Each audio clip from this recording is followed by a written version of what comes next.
नमः शिवाय। प्रिय श्रोताओं, आप लोगों का इस वीडियो में बहुत बहुत स्वागत है। हम आज इस वीडियो में वट सावित्री व्रत की पूजा सामग्री और उसकी विधि के बारे में और उसकी कथा भी संपूर्ण जानकारी आपको इस वीडियो में देंगे, तो वीडियो में लास्ट तक बने रहें।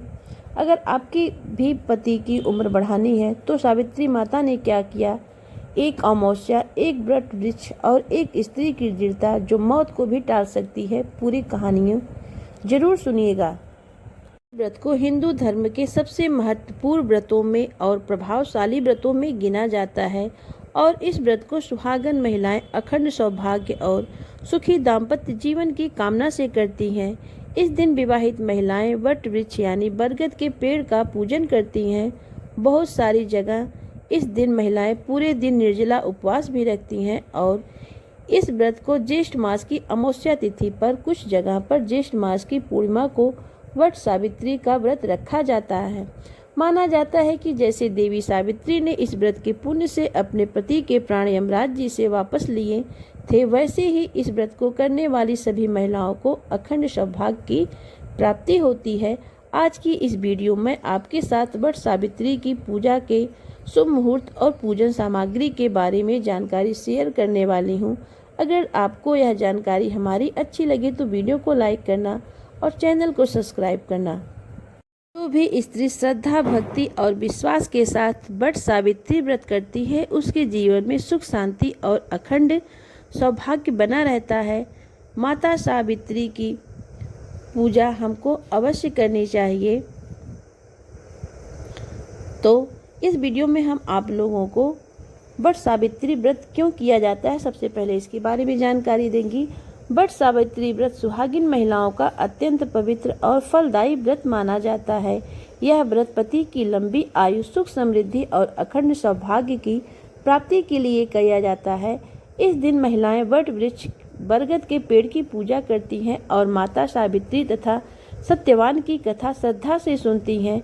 ज्येष्ठ मास की अमावस्या तिथि को यह व्रत मुख्य रूप से उत्तर भारत में किया जाता है। मानता है कि माता सावित्री अपने पतिव्रत धर्म और तप के बल से यमराज से अपने पति सत्यवान के प्राण वापस प्राप्त किए थे। वट सावित्री व्रत का महत्व।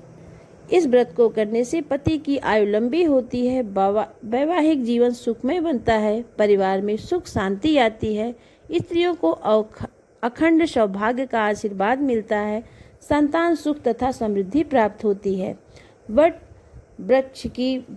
वट की पूजा सामग्री। वट वृक्ष, बरगद का पेड़ चाहिए। पेड़ ना हो तो हम गमले में भी बरगद की टहनियाँ लगाकर पूजा कर सकते हैं। अगर हो सके तो आप किसी नर्सरी में जाकर एक वहाँ से छोटा पौधा लें और उसकी पूजा करके उसे फिर किसी मंदिर में दान कर दें।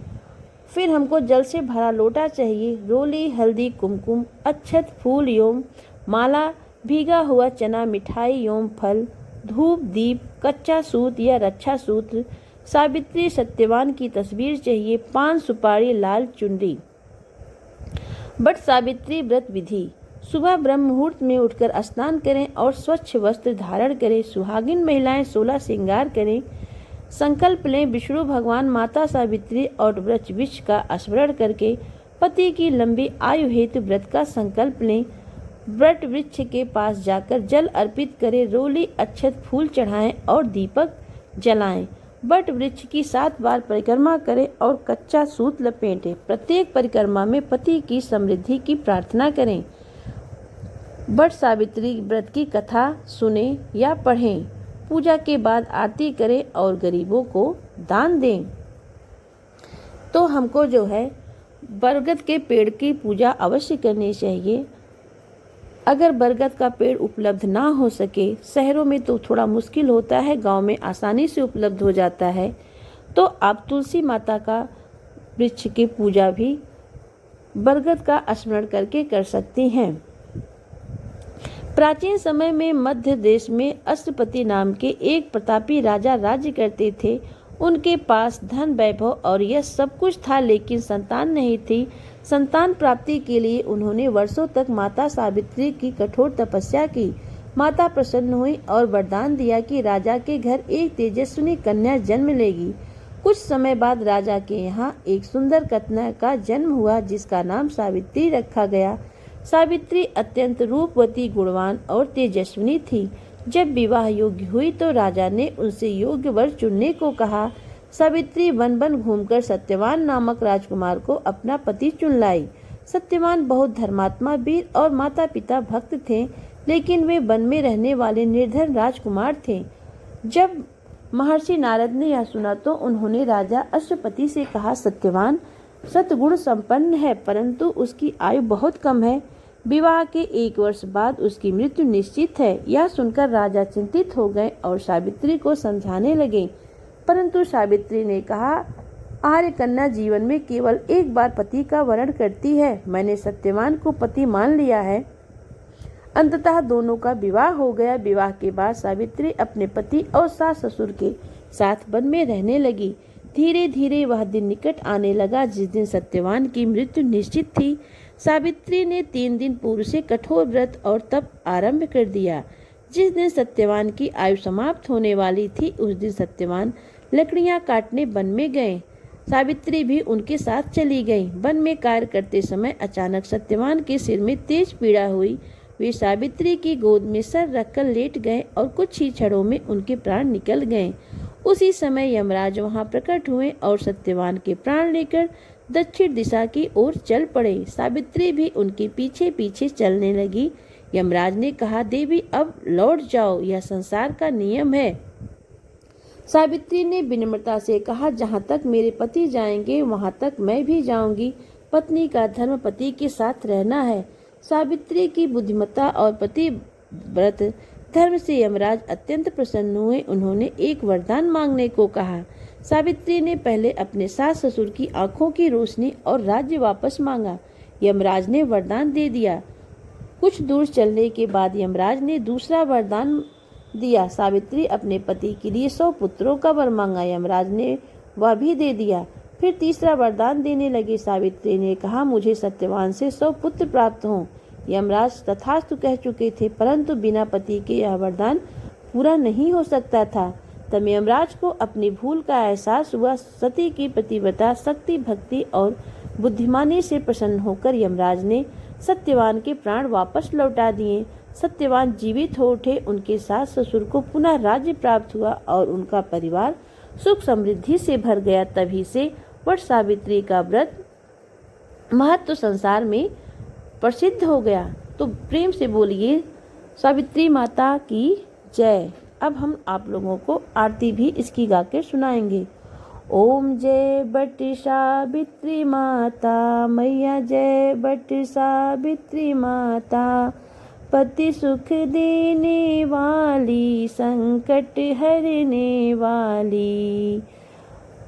बट वृक्ष की पूजा करके सौभाग्य फल पाते, श्रद्धा भाव से जो ध्यावे मन वांछित फल पावे। ओम जय बट सावित्री माता। प्रेम से बोलिए सावित्री माता की जय। जिस स्त्री के व्रत में श्रद्धा हो उसके संकल्प में भी शक्ति होती है। और वट वृक्ष सावित्री व्रत न केवल सुहाग की रक्षा का प्रतीक है बल्कि नारी की शक्ति, प्रेम और तप का पर्व भी है। इस दिन माता सावित्री के समान बनने का प्रयास हर नारी करती है। तो आइए जानते हैं वट सावित्री व्रत की संपूर्ण विधि के बारे में। साथ ही जानेंगे ऐसी 7 गलतियों के बारे में जिन्हें इस दिन सुहागन महिलाओं को भूलकर भी नहीं करना चाहिए। ज्येष्ठ मास की अमावस्या तिथि को हर साल वट सावित्री व्रत रखा जाता है और कुछ जगह पर ज्येष्ठ मास की पूर्णिमा को भी वट सावित्री व्रत रखते हैं, जिसे वट सावित्री के नाम से भी जाना जाता है। चाहे अमावस्या को व्रत रखें या पूर्णिमा तिथि पर, व्रत की तिथि और कथा एक होती है। व्रत से एक दिन पहले कुछ तैयारियां करनी है जिसे हम नहाए खाए भी कहते हैं, जिसमें एक दिन पहले घर की अच्छे से साफ सफाई कर लेनी चाहिए।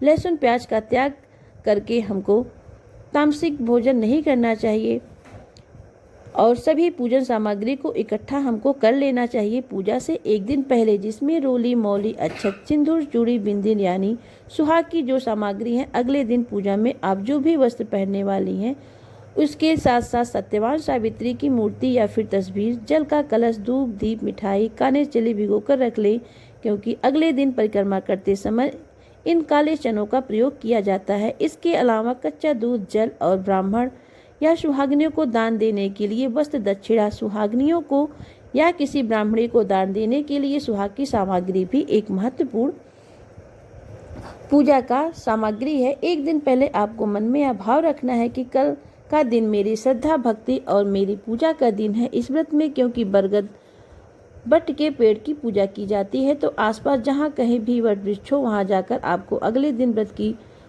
मुख्य पूजा करनी चाहिए। वैसे आप घर पर भी पूजा कर सकते हैं। अगर आसपास वट वृक्ष ना हो तो इसके लिए घर में एक दिन पहले ही किसी